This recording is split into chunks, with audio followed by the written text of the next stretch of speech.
Si Ben Tulfo, isa pong mas nakakatandang kapatid ni Idol Rafi. Iyon. Bumanat na rin po sa mga estilo ng pag-imbestiga, no? Nitong Idol Rafi natin sa Senado. Kapatid na mismo, bumibira kay Idol. Grabe Ayon yun. po kay Ben Tulfo. So, kumusta sa mga Kanoysi? So, welcome back sa ating YouTube channel, Filipinoysi. So, ngayong araw ay mula kay Banat News Updates ang pamagat.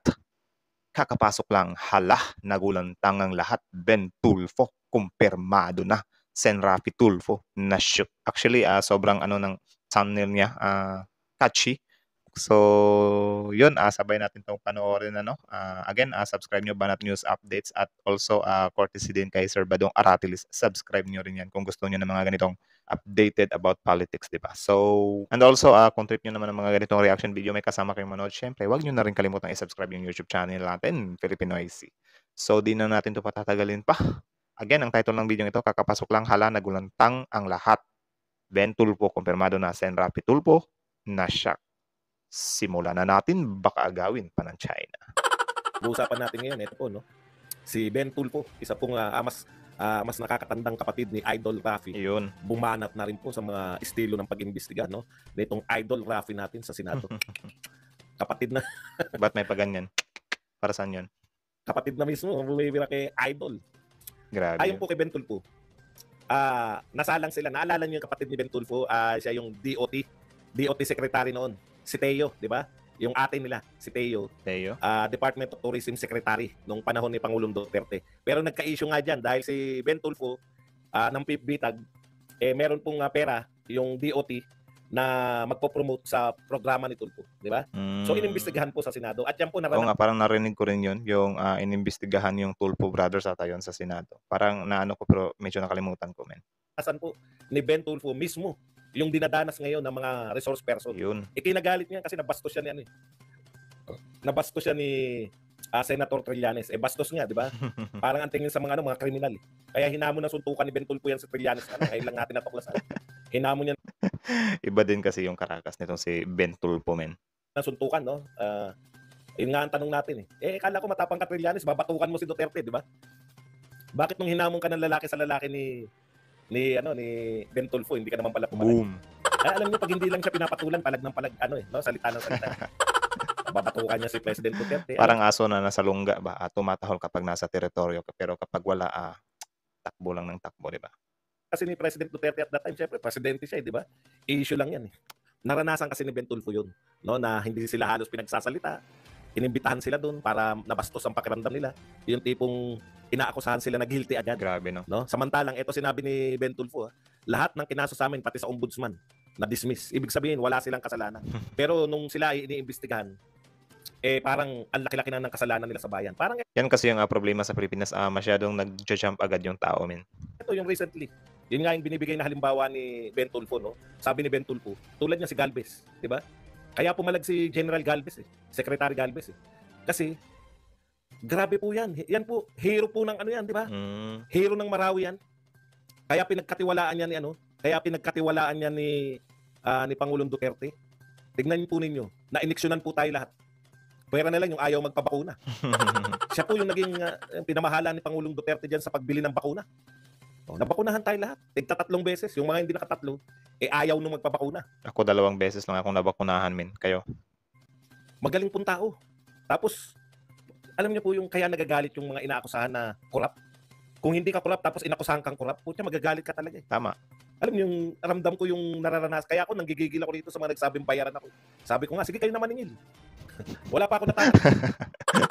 Sige kayo na maningil. Pero yun, din naman na mawawala yan sa isipan ng mga tao, no? Kung halimbawa isang vlogger, kapag meron kang content na nakafocus ka lang dyan sa taong yan, yun talaga yung iisipin ng kabila. I mean, like, nabayaran.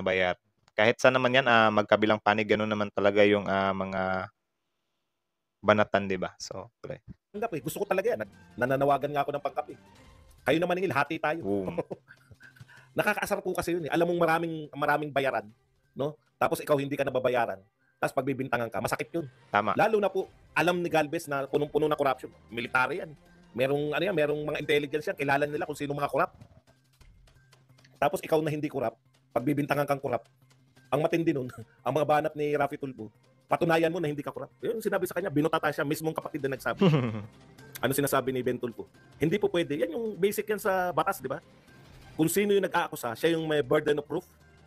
Tama, mahirap naman kasi mag-akusa ka ng wala kang ebidensya, di ba? Para kang tanga na nun. Ikaw ang nag-akusa na corrupt yan, si Galvez. Magbigay ka ng pruweba na corrupt sila. Hindi yung sabihin mo corrupt si Galvez, tapos patunayan mo Galvez na hindi ka corrupt. Yan din yung isa sa nakakainis, kasi ang tao nagja-jump na agad sa conclusion na corrupt yan, pero wala namang maipakita, di ba? Yun yung kinapangit. So, yun pre. Alam nyo, Tulfonatics lahat yata na nasa gobyerno. Ouch. Yan po nag-akusa ng 51 billion. Wala pong akusa, mas malupit yan. May pondo palang 51 billion. Ha, puta, magnanakaw! Mga Duterte! Ganun kagad yung mga buwang. Alam niyo po, meron akong nabasa na no. Kaya pala, ako, ito, naniwala ko rito. Kaya po maraming bugok na followers si BBM. Kasi dahil dito, ito, 43.9% of Filipinos say they follow influencers or other experts, which is about double the worldwide average. Akalain po ninyo, tayo pala rito sa Pilipinas, no? Sa buong mundo, 22.6 lang yung naniniwala sa mga influencer. Dito po sa Pilipinas, halos doble, 43.9%. Grabe, no? Kalahati ng nanonood o kalahati ng mga Pilipino naniniwala sa mga influencer. Kaya po, grabe yun, men. Medyo totoo yun. Kasi yung mga influencer kasi ngayon, para na silang, ang tingin ng mga tao ay mga news media na or news outlet, something like that, diba? Tuloy. Marami pong influencer na bugok. Marami rin pong magiging bugok na follower. Mas naniniwala na po yung mga Pilipino sa mga influencer. Particular po sa politika. Hindi na po naniniwala yan sa mga kita nyo, yung mga influencer ang mga sikat ngayon. Di ba? O yung mga vlogger. Kaya huwag kayong magtaka kung bakit maraming bugok na follower po ang administrasyon.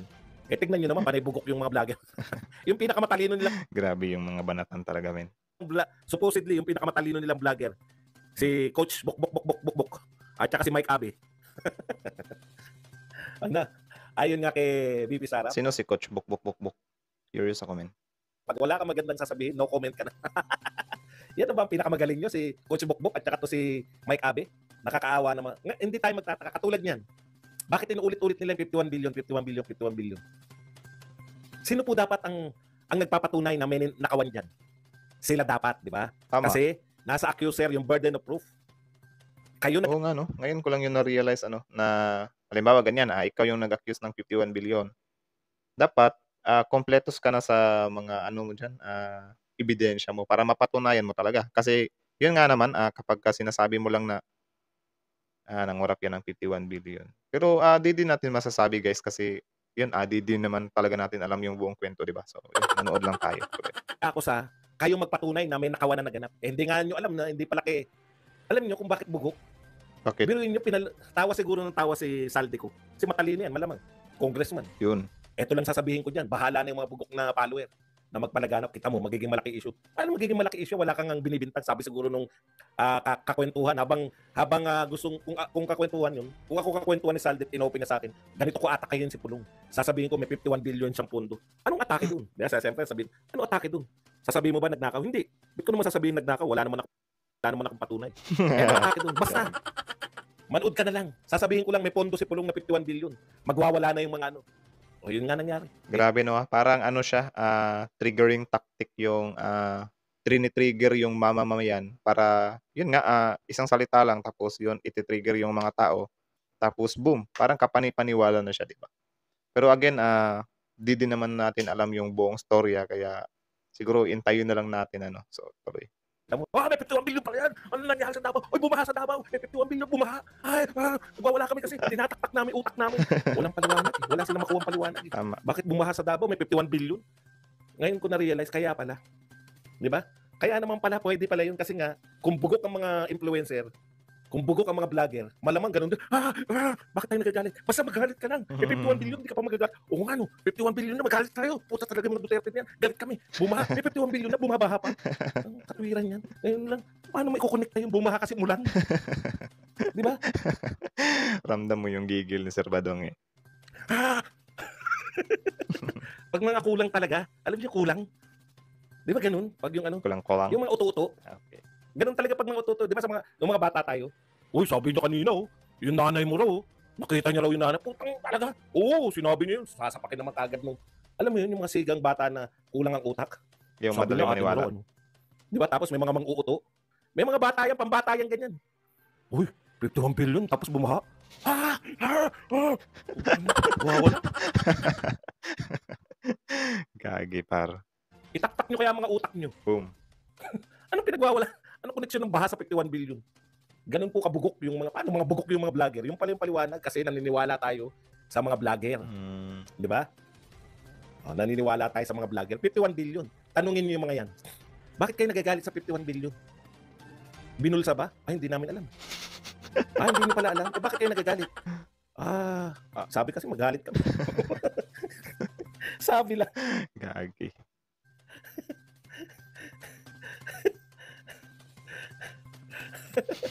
Paano tayo hindi maniniwala ng mga bugok yan? Puta, nagtitinda ng pampapogi, nakita niyo ba itsura? Bakit may mga bumibili doon? Yun na lang hindi ko ma-reconcile eh. Ako hindi magtitinda ng pampapogi. Hindi ako pogi. Pero pag nagtinda ako ng tingnan niyo effective kay Rapi Tulfo yung yung robust. Di ba? Maniniwala ka kay Tulfo, yung robust. Okay to. Bagay sa mukha ni Tulfo. Kasi yun, di ba? Pampail yun. Talaga makikita mo ngayon, nabalitaan mo, puta, ang dami pala naging pampagana talaga yon. Tapos yun nga, si Tulfo is known as matapang kasi. Tapos according kay Sir Badong dito, medyo fit din talaga kay Sir Tulfo yung robust nin. Tapos halimbawa yan si Ivana, fit din naman sa kanya yung mga skincare, di ba? So yun yung parang inihahambing niya doon. Karelasyon ni Tulfo. Bagay sa kanya yung robust. Yung pampapogi, magtitinda ka, pampapogi, ganyan itsura mo. Tapos may naniwala, may bumibili. Puta, papogi rin ako. ICC, di ba? Ay, kukulong na si Duterte. Naku, ikukulong na. Yes, ikukulong na. Ikukulong. Gigil pa. Ano kayo ngayon? Ikukulong na kayo. Ikukulong. Busy yung puon namin. Busy na ihiwalay yung minda. Walang pakialam. Walang pakialam. Ano ikukulong? Wala kami pakialam dyan. Busy kami.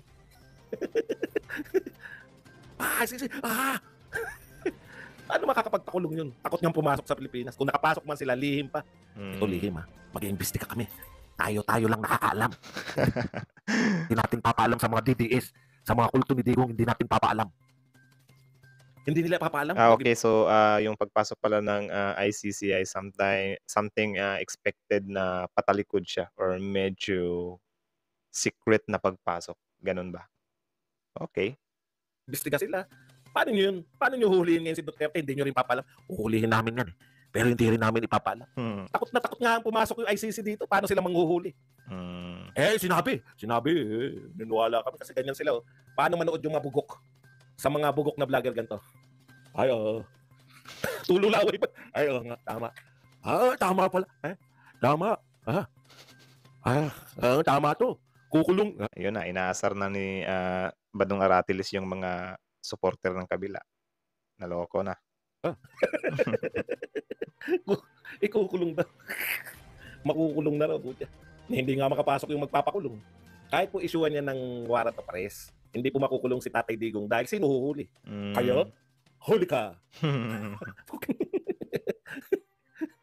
Pero yun, according naman kay Spokesari Roque, na kapag napatunayan talaga at dadalhin yan sa hukuman natin dito, tapos kapag yun nga napatunayan talaga, pwede naman talaga siyang damputin. Yun nga lang, ang problema dito ay paano siya paano papasok yung ICC. Takot nga daw ayon kay Sir Badong, di ba? So, sorry.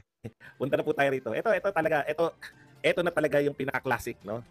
Ayan, tignan po natin. Sabi rito, ito balita. Just in, BIFAR says China using cyanide in Baho de Masinloc. Grabe, usapang West Philippine Sea na naman, yung Baho de Masinloc. Isa din yan. Nakaka-inis din yan, men. To intentionally, ito po, ABS-CBN to. Wala pong fake news dito. Wala pong fake news dito. Just in BIFAR says China using cyanide in Baho de Masinloc to intentionally destroy the traditional fishing grounds of Filipinos. BIFAR, yung BIFAR, Bureau of Fisheries and Agrarian Resources. BIFAR Chief Info Officer Nazario Briguera, this Chinese, they intentionally destroy Baho de Masinloc to prevent Filipino fishing boats to fish in the area. Grabe. Okay, no? Puta, galit tayo. Hindi po ako pro-China eh. Kinukundi na ako. Kinukundi na natin. Kaya nga bugok yan, hindi nila maunawaan. Bakit? Kala ko mga Duterte pro-China. Bakit si Badong? Kinukundi na niya. Bobo nga kayo eh. Hindi nyo naintindihan. Iba si Duterte, iba yung China. China, bansa yun eh. Si Duterte. Okay, so yun pala yung some kind pinaglalaban ni Sir Badong. Tatay Digong, dating presidente, pinakapopular. Hindi nyo naunawaan. Okay. Ito po ang malupit na mga, ganito sila kabugok. Ano kaya masasabi ng ating butihing Vice President of the Philippines? Mananatili pa rin bang ganito? Antindi, no? Ganun po sila kabugok. Kanina pong problema yan sa tingin nyo? Sa DepEd Secretary? DepEd Secretary, gusto nyo lumutas niyan? Ang alam ko si VP Sara Duterte, DepEd Secretary. Gusto nyo lutasin ng DepEd Secretary yung problema natin sa bawat. So yun lang naman mga kanoysi, mula ngayon kay Banat News Updates, subscribe nyo yan, yung original video link nasa description box below. Tapos yun, si Sir Badong Aratilis, subscribe nyo rin yan, supportahan nyo kasi doon nag-aano talaga ng mga informasyon doon, tapos banatan talaga ng banatan men. So yan lang naman, kayo anong masasabi nyo doon? Comment down below para pag-usapan natin yan sa comment section, guys. So yun lang naman, medyo nakakaano siya, nakakaaliw or nakakatawa siya kasi nga yun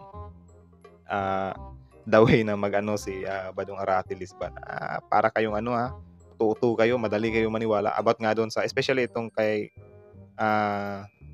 Pulong na yung 51 billion na ayon kay Sir Badong dito, ganun daw pala utuin or anuhin yung mga followers na yan, kunyari sasabihin mo lang daw na 51 billion. Tapos, yun, isang salita lang mula kay congressman ata yun, na wala, sasabihin ko lang na yan yung nangyari. Tapos, yung mga followers na daw yung bahala na magpalaganap nun. So, ang pinapoint out ni Sir Badong dito ay, dapat nga daw, since nagbintang ka na din na ninakaw yung 51 billion, dapat kompletos ka na sa ebidensya mo, di ba? Like, dapat pandiinan talaga kasi mahirap daw kasi yung sasabihin mo lang na 51 billion tapos ipapalaganap mo sa mga tao, sobrang labo daw talaga. So, yun, kayo anong masasabi nyo doon, guys, about nga doon sa 51 billion na parang lack of evidence or walang ebidensya, parang salita-salita lang daw ayon kay Sir Badong. Comment down below para malaman din namin yung opinion nyo about dyan. Tapos yun nga, based nga dito, nakikita ko naman na nagbabardagulan talaga yung kaliwa kanan men about dito, may nagsasabi dito na yun nga, inagrihan yung sinabi ni Sir Badong, pero syempre may mga nagsasabi din na kung papatunayan daw yung 51 billion, sobrang hirap daw kasi nga nagastos na yan or sobrang medyo malinis daw yung pagkakagamit ng 51 billion. Parang something like that yung inaano nila, di ba? So yun, kabilang panig or magkabilaan talaga yung opinion dito, depende na lang yan kung saan kang panig, doon ka talaga maniniwala. Ang huli naman, medyo natawa ako doon sa Baho de Masinloc, na bakit daw kinukundinani or parang hindi nag-agree si Badong Aratilis about doon sa China while Duterte is pro-China. Pero sabi nga doon ni Sir Badong na magkaiba daw kasi yung China at saka yung pagiging president ni Duterte. Malamang kung ang stand ni Duterte about doon sa China ay parang medyo nakikipag-ano siya, di out na siya doon kasi President Duterte is sinusuportahan niya lang as a president, hindi yung about sa niya sa China, di ba? So may personal views din siya about doon sa China, kaya yun, nag-express din siya na hindi niya rin gusto yung ginagawa ng China, di ba?